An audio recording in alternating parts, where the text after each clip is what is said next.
I would now recognize Senator Collins, the chairwoman of the full committee. Thank you very much, Mr. Chairman. I very much appreciate your leadership of this important subcommittee. Welcome, Attorney General Bondi. It's good to see you. Just yesterday, I met in my office with the advocates who work with survivors of domestic violence in rural Maine. Along with Chairman Moran and other members of this committee, I was one of the lead sponsors of the Violence Against Women Act reauthorization of 2022. The programs authorized by this law are critical to reducing violence against women, ensuring that justice is administered, and strengthening services to victims and survivors of domestic violence, dating violence, sexual assault, and stalking. Despite the vital need of these programs, the department's budget request proposes to reduce funding for the Office on Violence Against Women from approximately $713 million in fiscal year 2025 to $505 million in fiscal year 2026. That's a reduction of nearly 30%. And the reductions include cuts to transitional housing assistance, the Sexual Assault Services Program, the Rural Victims Program, which I heard a lot about yesterday, and many others. Attorney General Bondi, I know that you care deeply about this issue, as do I.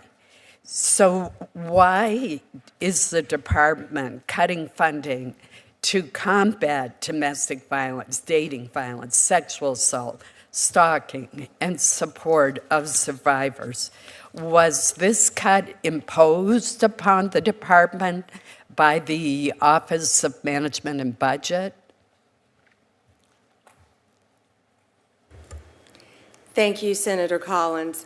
When I began as a prosecutor, I started in the domestic violence unit.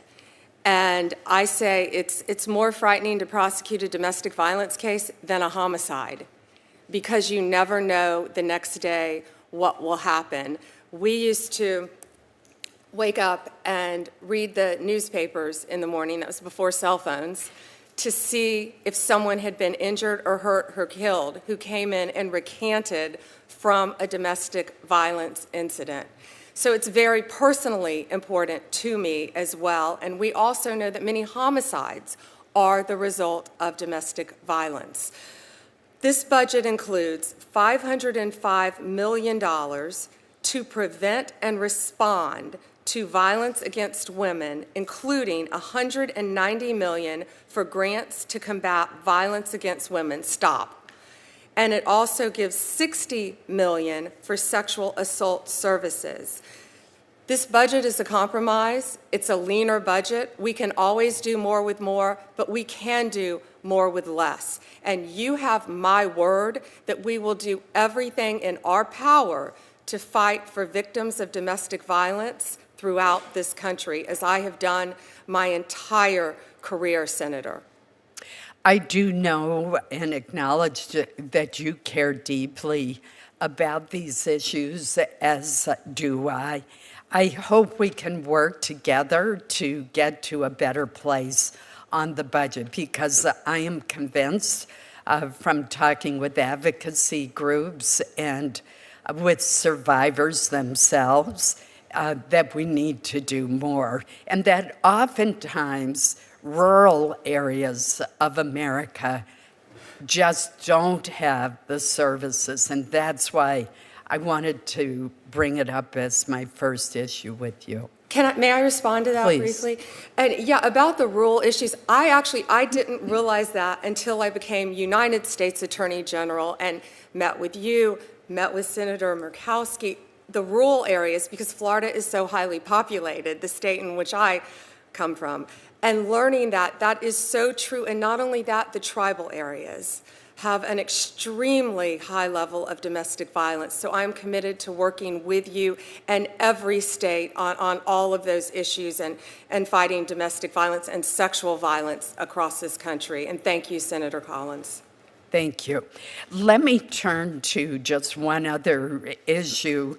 It's one that we discussed prior to your confirmation, in which I described to you a very serious problem in Maine, Oklahoma, and some other states, and that is the proliferation of illegal marijuana growing operations that are connected to transnational Chinese criminal organizations.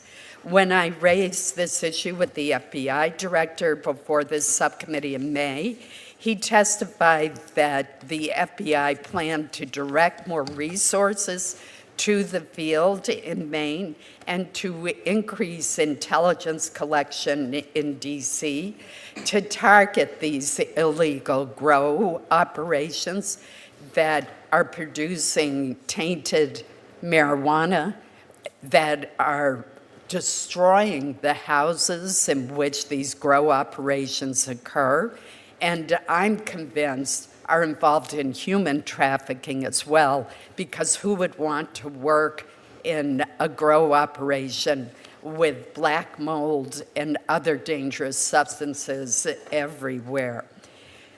I'm also convinced from some of the charges, and there has been an improvement with this administration over the previous ones, that money laundering is occurring and that it is likely linked to the fentanyl trade as well.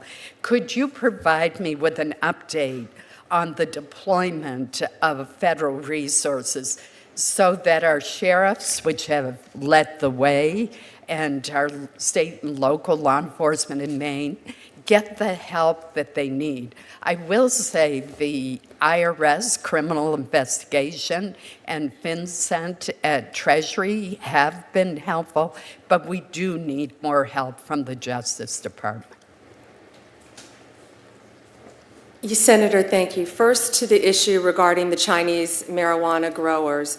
One of the first things I did was meet with Director Patel about that. I met with DEA about that and ATF about that, because it all goes together, as we discussed. I thought you were going to receive a briefing on that. If not, we will make sure you receive one in a classified setting. But I can tell you that we are directly involved in many of those cases. We are looking at that closely, and we will continue to fight that and research that. And that was something else that I learned about in Maine from my very first meeting with you, but we have had multiple discussions about it, and there are active, ongoing investigations regarding that issue. As to fentanyl, we will continue to combat fentanyl. You know, fentanyl first came on the market when I was a state attorney general. And I fought my own party to get tougher legislation on fentanyl because people thought it was something you get in the hospital. It's apples and oranges. It is completely different. And as you're well aware, the precursors are made in China and they are shipped into our country. They were for the last 4 years flowing right across through our Mexican border, no longer. But DEA, FBI, all of our agencies are committed to eradicating fentanyl and other lethal drugs. Get this poison off our streets. Kids don't know they're taking it. They're overdosing every day. But the Department of Justice has, to combat the drug epidemic, $10.1 billion, DEA $3.1 billion, total positions 31,776, trial attorneys over 1,000, total agents almost 7,000, DEA agents almost 5,000. We have had many key successes with the DEA, including Salazar, Amaya, and others for trafficking millions of fentanyl pills into our country. March 7th, Gonzalez, a Mexican dual citizen from CJ&G, trafficking fentanyl. Just constant fentanyl cases we've been making, and we've been doing it with limited resources, but consolidation of resources and getting our agents back on the street to keep Americans safe. And Senator, that is my primary focus as Attorney General. Thank you, and I look forward to having that briefing. Thank you. Thank you, Mr. Chairman.